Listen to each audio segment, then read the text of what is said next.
పిఠాపురంలో పవన్ కళ్యాణ్ గెలుపు కోసం జబర్దస్త్ కమెడియన్లు చాలానే కష్టపడ్డారు. వాళ్లలో శకలక శంకర్ కూడా ఉన్నారు. ఆయనతో పాటు నాగబాబు, సుడిగాలి సుధీర్, ఆటో రామ్ ప్రసాద్, గెటప్ సీను ఇలా డజన్ల కొద్దీ జబర్దస్త్ కమెడియన్లు పిఠాపురం నియోజకవర్గంలో ఇంటింటికి ప్రచారం చేశారు.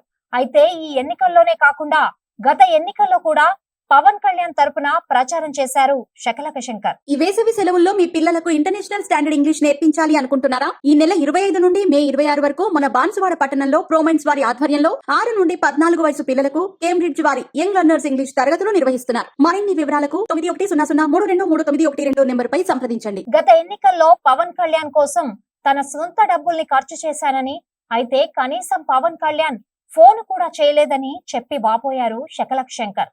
అయితే ఈ ఎన్నికల్లో ఖర్చు పెట్టడానికి తన దగ్గర డబ్బులు లేవని, అయితే జనసేన వాళ్లే ప్రచారం చేసినందుకు డబ్బులిచ్చారని చెప్పారు శకలక శంకర్. తాజాగా ఇంటర్వ్యూలో శంకర్ మాట్లాడుతూ 2019 ఎన్నికల్లో జనసేన కోసం నా సొంత డబ్బుల్ని ఖర్చు పెట్టా. 3 లక్షలతో భోజనాలు పెట్టించా.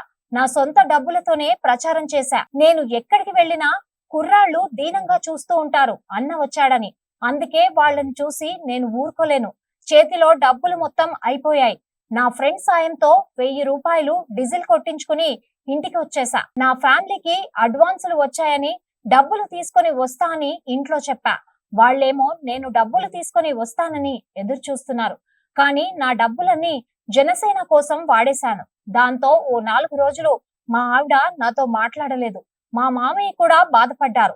పవన్ కళ్యాణ్ అని డబ్బులు ఖర్చు పెట్టేశావని చాలా బాధపడ్డారు. ఓ నెల తర్వాత మా మామయ్య వచ్చి, మీ పవన్ కళ్యాణ్ కోసం ఇంత చేశావు, నీ సొంత డబ్బుల్ని ఖర్చు పెట్టావు, తిరిగావు, మరి మీ పవన్ కళ్యాణ్ నీకు ఫోన్ చేశాడా అని అడిగారు.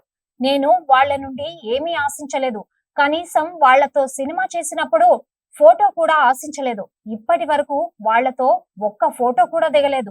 మా మామయ్య ఇలా అడిగేసరికి నిజమే కదా, నేను ఇంత చేస్తే ఆయనకు తెలియకుండా ఉంటుందా అని అనుకున్నాను. సర్లే, తెలియదేమోలే, ఎక్కడో శ్రీకాకుళంలో చేస్తే ఆయనకి ఎలా తెలుస్తుంది?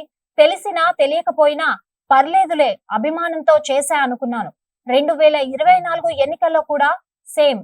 ఈసారి వారం రోజులు తిరిగా. ఈసారి డబ్బులేమీ లేవు. వాళ్ళకి ముందే చెప్పాను. డీజిల్ కి, తినడానికి, ఉండటానికి మీరే చూసుకోవాలని అడిగాను. ఏం పర్లేదు శంకర్, డీజిల్ డబ్బులు కూడా మేమే ఇస్తామని అన్ని వాళ్లే చూసుకున్నారు. నాకేం ఇవ్వలేదు. కేవలం అభిమానంతో మాత్రమే చేశాను అంటూ చెప్పుకొచ్చారు శకలక శంకర్. హలో పీపుల్, నేను మీ సంజు అఫీషియల్. సో మనం వచ్చేసి ఎస్ఆర్ న్యూస్ని సబ్స్క్రైబ్ చేసుకుందాం, లైక్ చేసుకుందాం. మరికొన్ని అప్డేట్స్ కోసం వెయిట్ చేస్తూ ఉందాం.